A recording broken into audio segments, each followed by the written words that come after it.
Don Genaro delighted me for hours with some preposterous instructions on how to manage my daily world. Don Juan said that I should be very careful and serious-minded about the recommendations made by Don Genaro because although they were funny, they weren't a joke. Around noon, Don Genaro stood up and without saying a word, walked into the bushes. I was also going to get up, but Don Juan gently held me down and in a solemn voice announced that Don Genaro was going to try one more thing with me. "What's he up to?" I asked. "What is he going to do to me?" Don Juan assured me that I didn't have to worry. "You are approaching a crossroad," he said. "A certain crossroad that every warrior comes to." I had the idea that he was talking about my death. He seemed to anticipate my question and signaled me not to say anything. "We won't discuss this matter," he said. "Suffice it to say that the crossroad I'm referring to is the sorcerer's explanation. Genaro believes you're ready for it." "When are you going to tell me about it?"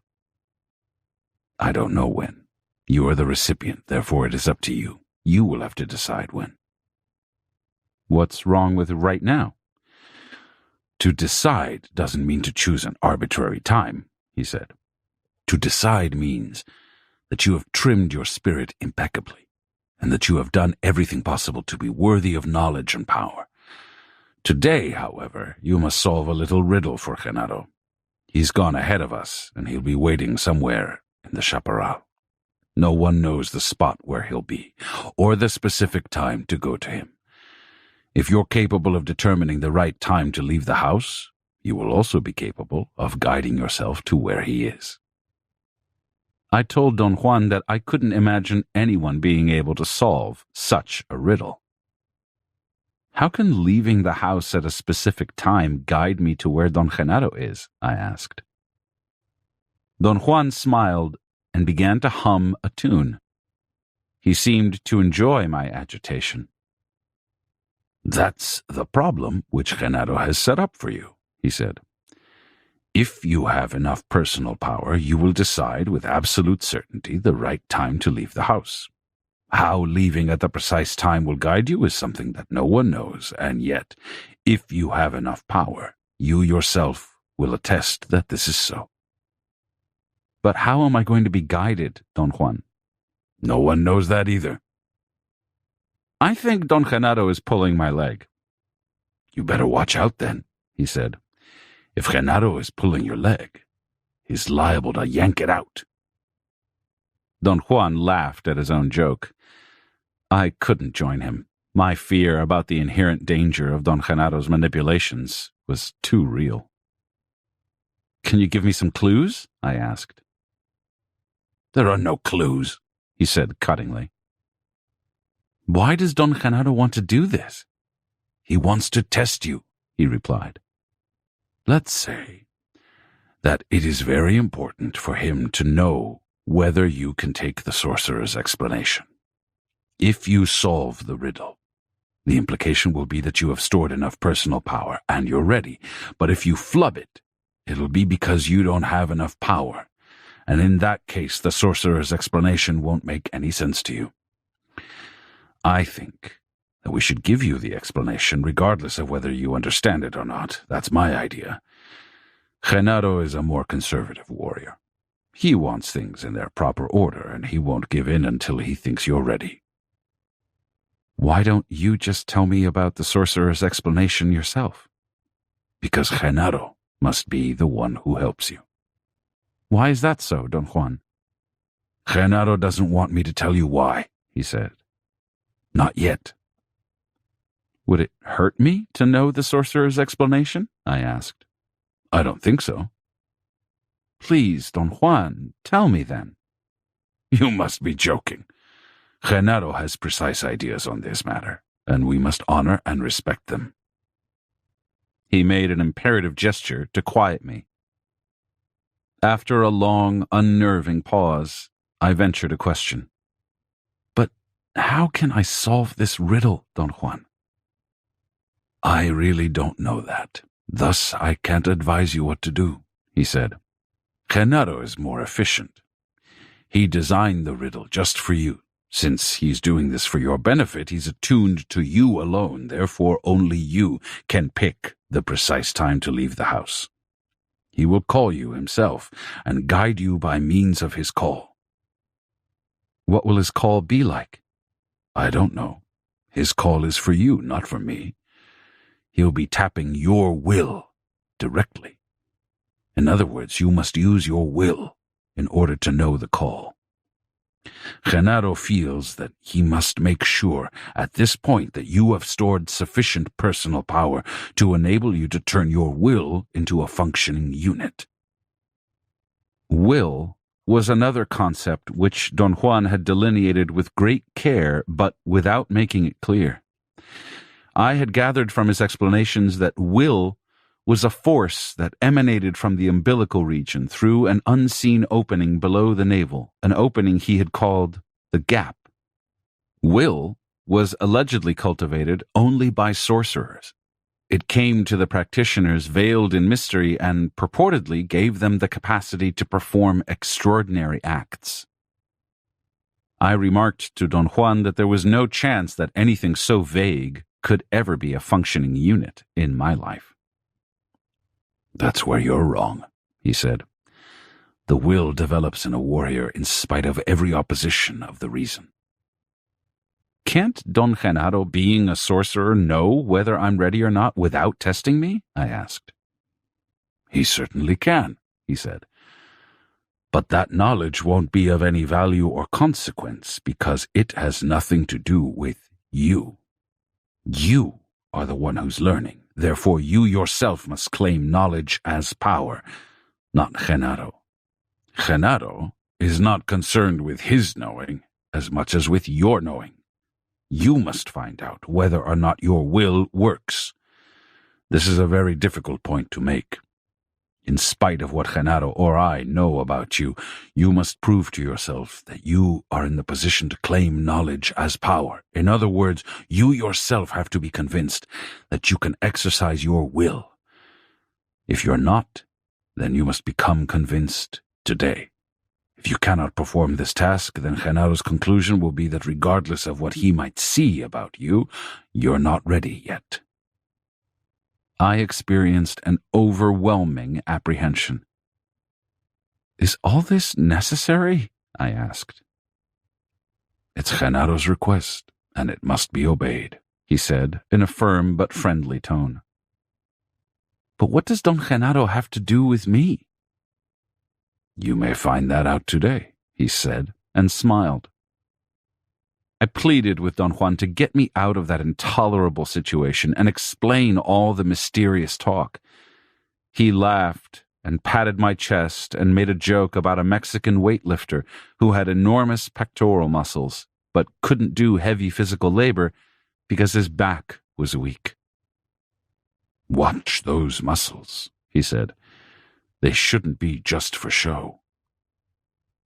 My muscles have nothing to do with what you're talking about, I said in a belligerent mood. They do, he replied. The body must be perfection before the will is a functioning unit. Don Juan had again deviated the direction of my probing. I felt restless and frustrated. I stood up and went to the kitchen and drank some water. Don Juan followed me and suggested that I should practice the animal cry that Don Genaro had taught me.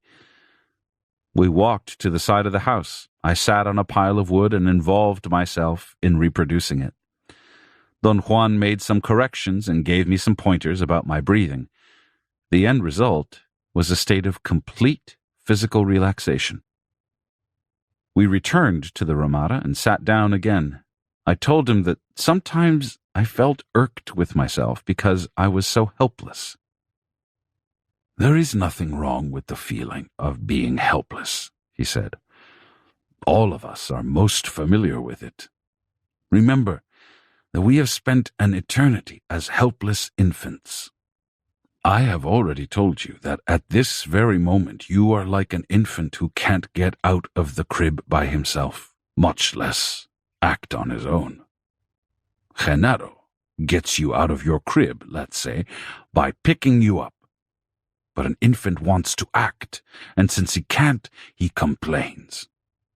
There's nothing wrong with that, but to indulge in protesting and complaining is another matter. He demanded that I keep myself relaxed. He suggested that I ask him questions for a while, until I was in a better frame of mind. For a moment, I was at a loss and couldn't decide what to ask. Don Juan unrolled a straw mat and told me to sit on it. Then he filled a large gourd with water and put it in a carrying net. He seemed to be preparing for a journey. He sat down again and urged me with a movement of his eyebrows to begin my questions. I asked him to tell me more about the moth. He gave me a long, scrutinizing look and chuckled. "That was an ally," he said. "You know that." But what actually is an ally, Don Juan? There is no way of saying what exactly an ally is, just as there is no way of saying what exactly a tree is. A tree is a living organism, I said. That doesn't tell me much, he said. I can also say that an ally is a force, a tension. I've told you that already, but that doesn't say much about an ally. Just like in the case of a tree, the only way to know what an ally is by experiencing it. Over the years, I have struggled to prepare you for the momentous encounter with an ally. You may not realize this, but it took you years of preparation to meet tree. To meet ally is no different. A teacher must acquaint his disciple with ally, little by little, piece by piece. You have, over the course of the years, stored a great amount of knowledge about it, and now you are capable of putting that knowledge together to experience ally, the way you experience tree. I have no idea that I'm doing that, Don Juan. Your reason is not aware of it, because it cannot accept the possibility of ally to begin with. Fortunately, it is not the reason which puts ally together. It is the body. You have perceived ally in many degrees and on many occasions. Each of those perceptions was stored in your body. The sum of those pieces is the ally. I don't know any other way of describing it. I said that I couldn't conceive that my body was acting by itself as if it were an entity separate from my reason. It isn't, but we have made it so, he said. Our reason is petty, and it is always at odds with our body. This, of course, is only a way of talking, but the triumph of a man of knowledge is that he has joined the two together. Since you're not a man of knowledge, your body does things now that your reason cannot comprehend. The ally is one of those things. You were not mad, neither were you dreaming when you perceived the ally that night, right here. I asked him about the frightening idea which he and Don Genaro had implanted in me that the ally was an entity waiting for me at the edge of a small valley in the mountains of northern Mexico. They had told me that sooner or later I had to keep my appointment with the ally and wrestle with it. Those are ways of talking about mysteries for which there are no words, he said. Genaro and I said that at the edge of that plain the ally was waiting for you. That statement was true, but it doesn't have the meaning that you want to give it. The ally is waiting for you, that's for sure. But it is not at the edge of any plain. It is right here, or there, or in any other place. The ally is waiting for you, just like death is waiting for you, everywhere and nowhere. Why is the ally waiting for me? For the same reason that death waits for you, he said. Because you were born. There is no possibility of explaining at this point what is meant by that. You must first experience the ally. You must perceive it in its full force. Then the sorcerer's explanation may throw light upon it. So far, you've had enough power to clarify at least one point, that the ally is a moth. Some years ago, you and I went to the mountains, and you had a bout with something. I had no way of telling you then what was taking place. You saw a strange shadow flying back and forth in front of the fire. You yourself said that it looked like a moth. Although you didn't know what you were talking about, you were absolutely correct. The shadow was a moth. Then on another occasion, something frightened you out of your wits after you had fallen asleep, again in front of a fire. I had warned you not to fall asleep, but you disregarded my warning. That act left you at the mercy of the ally, and the moth stepped on your neck. Why you survived will always be a mystery to me. You didn't know then, but I had given you up for dead. Your blunder was that serious. From then on, every time we've been in the mountains or in the desert, even if you didn't notice it, the moth always followed us. All in all, then, we can say that for you the ally is a moth, but I cannot say that it is really a moth the way we know moths. Calling the ally a moth is again only a way of talking, a way of making that immensity out there understandable. Is the ally a moth for you, too? I asked. No. The way one understands the ally is a personal matter, he said. I mentioned that we were back where we had started. He hadn't told me what an ally really was. There's no need to be confused, he said. Confusion is a mood one enters into, but one can also get out of it. At this point, there's no way of clarifying anything. Perhaps later on today we'll be able to consider these matters in detail. It's up to you. Or rather, it's up to your personal power. He refused to say one more word. I became quite upset with the fear that I was going to fail the test. Don Juan took me to the back of his house and made me sit on a straw mat at the edge of an irrigation ditch. The water moved so slowly that it almost seemed stagnant. He commanded me to sit quietly, shut off my internal dialogue, and look at the water. He said that years before he'd discovered that I had a certain affinity for bodies of water, a feeling that was most convenient for the endeavors I was involved in. I remarked that I was not particularly fond of bodies of water, but neither did I dislike them. He said that that was precisely why water was beneficial for me. I was indifferent towards it. Under conditions of stress, water could not trap me, but neither could it reject me. He sat slightly behind me to my right and admonished me to let go and not be afraid because he was there to help me if there was any need. I had a moment of fear. I looked at him, waiting for further instructions. He forcibly turned my head towards the water and ordered me to proceed. I had no idea what he wanted me to do, so I simply relaxed. As I looked at the water, I caught sight of the reeds on the opposite side. Unconsciously, I rested my unfocused eyes on them. The slow current made them quiver. The water had the color of the desert dirt. I noticed that the ripples around the reeds looked like furrows or crevices on a smooth surface. At one instant, the reeds became gigantic. The water was a smooth, flat ochre surface, and then in a matter of seconds I was sound asleep. Or perhaps I entered into a perceptual state for which I had no parallel. The closest way of describing it would be to say that I went to sleep and had a portentous dream. I felt that I could have gone on with it indefinitely if I had wanted to, but I deliberately ended it by engaging myself in a conscious self-dialogue. I opened my eyes. I was lying on the straw mat. Don Juan was a few feet away. My dream had been so magnificent that I began to recount it to him. He signaled me to be quiet. With a long twig, he pointed to two long shadows that some dry branches of desert chaparral cast on the ground.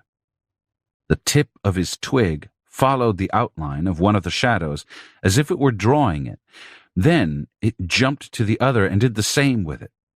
The shadows were about a foot long and over an inch wide. They were from 5 to 6 inches apart from each other. The movement of the twig forced my eyes out of focus, and I found myself looking with crossed eyes at 4 long shadows. Suddenly, the 2 shadows in the middle merged into one and created an extraordinary perception of depth. There was some inexplicable roundness and volume in the shadow thus formed. It was almost like a transparent tube, a round bar of some unknown substance. I knew that my eyes were crossed, and yet they seemed to be focused on one spot. The view there was crystal clear. I could move my eyes without dispelling the image. I continued watching, but without letting my guard down. I experienced a curious compulsion to let go and immerse myself in the scene. Something in what I was observing seemed to pull me, but something in myself surfaced, and I began a semi-conscious dialogue. Almost instantly, I became aware of my surroundings in the world of everyday life. Don Juan was watching me. He appeared to be puzzled. I asked him if there was something wrong. He didn't answer. He helped me to sit up. It was only then that I realized that I had been lying on my back, looking at the sky, and Don Juan had been leaning over my face. My first impulse was to tell him that I had actually seen the shadows on the ground while I had been looking at the sky, but he put his hand over my mouth. We sat in silence for a while. I had no thoughts. I experienced an exquisite sense of peace, and then quite abruptly, I had an unyielding urge to get up and go into the chaparral to look for Don Genaro.